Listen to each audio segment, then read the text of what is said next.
ఆర్బిల్ కాడ లారీ కూడా దిగింది 4 గంటలు మొట్టమొదటి వెళ్ళలేదు అది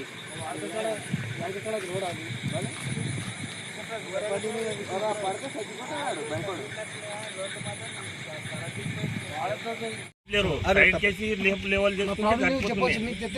అది వేస్తే ఇప్పుడు రాత్రికి పిల్లలు వస్తుంటారు కదా ఫాస్ట్ లా బొడ్డేలు కనిపిస్తలేవు.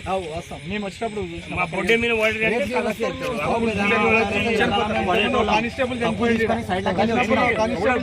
ఇప్పుడు మనకు మీకు గెలుచుకున్నాం కానీ మీరు రోడ్ వేపిస్తారని 2 సంవత్సరాల మేము ఇంతజారు చేసినాం. కానీ నాకు తెలుగు అంత అదే హిందీ కూడా ఉన్నా నేను కూడా ఏముంటే మీరు इंतकमुंदु मन मंत्री ठीक है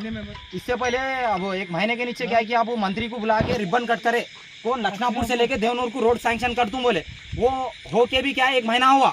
1 महीने होने के बाद भी आपके भाई का क्या है फैक्ट्री है वहाँ पे फैक्ट्री रहने के बावजूद भी क्या कर रहे हैं आप ये रोड खराब हो रहा नहीं तुम क्या वो मारा बोल तो करने के वास्ते डाले भी होंगे नहीं बोल के नहीं भाई तुम क्या बोलते मोहरम भी नहीं डाले मोहरम नहीं डाल के क्या है वो डामर की रोड है ये डामर के कंकर डाले और ये क्या है वो कंकर के सामने क्या है हम लोग वहाँ से एक जगह डाले क्या है कि रोड मूछने के वास्ते एक जगह डाले क्या है बोले हमें खामोश रोड क्रॉस करके आ गए 1 जगह नहीं 2 जगह नहीं 3 जगह नहीं 4 जगह नहीं 5 जगह है 5 जगह आने के बाद एक आदमी क्या है ये मार लगे कि आदमी गिरा वो रोड को ये आदमी के ऊपर चढ़ा रहे थे हम लोग ये आदमी की अगर जान गई हमारी जान गई कौन जिम्मेदार इसमें कौन जिम्मेदार है मनोहर रेड्डी जिम्मेदार या श्रीनिवास रेड्डी जिम्मेदार कौन जिम्मेदार या हमारे रेवंत रेड्डी जिम्मेदार हमारे विकाराबाद जिला के मुख्यमंत्री है उन्होंने ये रोड की जिम्मेदारी कौन देते अब तक 3 साल तक ये रोड ऐसी है 3 साल करीब होने आ रहे खाली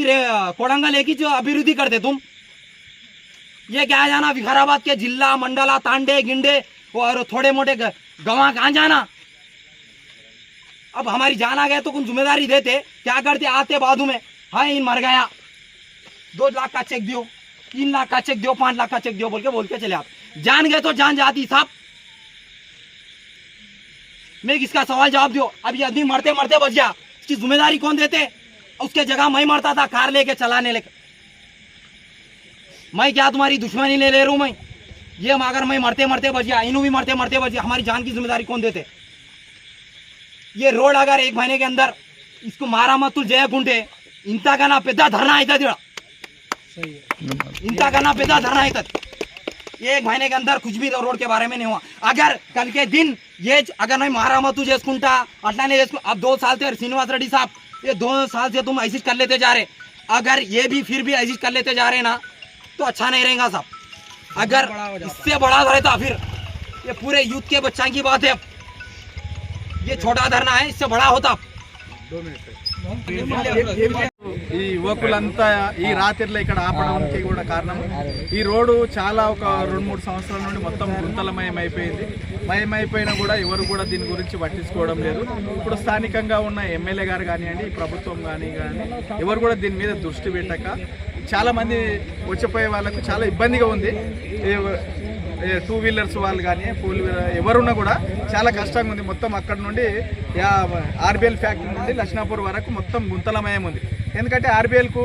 పొద్దున్న లేస్తే ఒక 100 లారీల దాకా ఉదయం నుండి సాయంత్రం వరకు లారీలు వస్తాయి. మళ్ళీ రిటర్న్లో కూడా ఒక 100 లారీలు ఆ ఫ్యాక్టరీకి వెళ్ళి నింపుకొని ఏదైతే లిక్విడ్ ఉందో ఆ లిక్విడ్ కూడా నింపుకొని పోతుంటుంది. కాబట్టి ఆ ఫ్యాక్టరీ నుండే ఈ రోడ్ అంతా ఖరాబ్ అయింది అనేది ఇక్కడ ఉన్న ప్రజల యొక్క వాదన. కాబట్టి నేను దయచేసి స్థానిక ఎమ్మెల్యే గారికి కానీ వాస్తవంగా ఈ రోడ్డు డ్యామేజ్ ఎప్పుడైతే జరిగిందో ఆ డ్యామేజ్ని మొత్తం ఆ ఆర్బిఎల్ ఫ్యాక్టరీ వాళ్ళే నిర్వహించాలి న్యాయంగా అయితే. కానీ వాళ్ళు ఏముందంటే మాకెందుకు గవర్నమెంట్ ఇస్తుందనే ఆలోచన విధానంతో ఆయన పట్టించుకోవడం లేదు. నీవే ఎక్కువ నీ బండ్లే తిరుగుతాయి నీవే ఉంటాయి కాబట్టి వాస్తవంగా ఈ రోడ్డు చూసుకునే బాధ్యత ఆయనది. మరి ఎందుకు వారు పట్టించుకుంటలేడో మరి ఆయనకేం ఆలోచన ఉందో మాకు తెలియదు. కానీ ఇప్పటికి కూడా నేనేం చేస్తున్నా దయచేసి ఒకటే మాట చెప్తున్నా ఈ రోడ్ ఏదైతే ఉందో వాస్తవంగా ఇప్పుడు ఇక్కడ ఉన్నటువంటి యువకులు కింద పడ్డారు. ఆయన పెద్ద మనిషి కింద పడ్డాడు కారు డ్యామేజ్ అయింది ఆయన బైక్ డ్యామేజ్ అయిపోయింది పాపం చేయికి దెబ్బ తగిలింది పాపం తెచ్చి ఇక్కడ వేస్తున్నారు న్యూసెన్స్. ఈ నైట్లో ఎవరైనా పడి కింద పడి ప్రాణాలు పోతే గతంలో కూడా ఇక్కడ ఐఆర్ కానిస్టేబుల్ పాపం ఆ కల్వట్ల వాడి కూడా చనిపోయాడు. ఈ రోడ్లో కూడా ఇప్పటికీ ఒక 5-6 మంది ప్రాణాలు పోయినాయి. అప్ టు ఏది ఆర్బిఎల్ నుండి కూడా మన లక్ష్నాపూర్ చౌరస్తా వరకు కూడా ఒక 5-6 మంది మన జకెపల్లి వాడు చచ్చిపోయిండు, పాపం ముకుందాపుర పిల్లాడు చచ్చిపోయిండు, బెన్నూరు పిల్లాడు చచ్చిపోయిండు, చాలా మంది చనిపోయిండు ఈ విధంగా గుంతల పడి. కానీ ఇప్పటికైనా స్థానిక ఎమ్మెల్యే గారు కళ్ళు తెరిచి స్థానిక నాయకులు కూడా మరి దీని మీద దృష్టి సారించి తప్పకుండా ఈ రోడ్డు చేపించి మరి యువకులు ఎవరికేం రాజకీయంగా లేదు, ఈడ రాజకీయం ఎలాంటి రాజకీయం లేదు, వాస్తవంగా వాళ్ళకు అన్యాయం జరిగింది, ఇక్కడ ఇబ్బంది అయింది కాబట్టి అన్ని బండ్ల నాపి ఈ విధంగా చేసింది కాబట్టి ఇప్పటికైనా కళ్ళు తెరిచి మరి ఇప్పటికి నుండైనా మరి ఈ యొక్క రోడ్డుని చేపిస్తే చాలా బాగుంటుంది. లేకపోతే దీని పరిణామం చాలా తీవ్రంగా ఉంటుంది. మరి యువకులు లేస్తే దానికి పరిణామం విచిత్రంగా ఉంటుంది. కాబట్టి దయచేసి స్థానిక ఎమ్మెల్యే గారికి నేను ఒకటే సూచిస్తున్నా, ఇమ్మీడియట్గా ఎన్ని పనులున్నా పక్కకు పెట్టి లక్ష్నాపూర్ టు దేవునూరు వరకు రోడ్డు కంప్లీట్గా, ఎందుకంటే ప్రభుత్వం మీద ఉన్నది, ప్రభుత్వంలో మీరున్నారు, మరి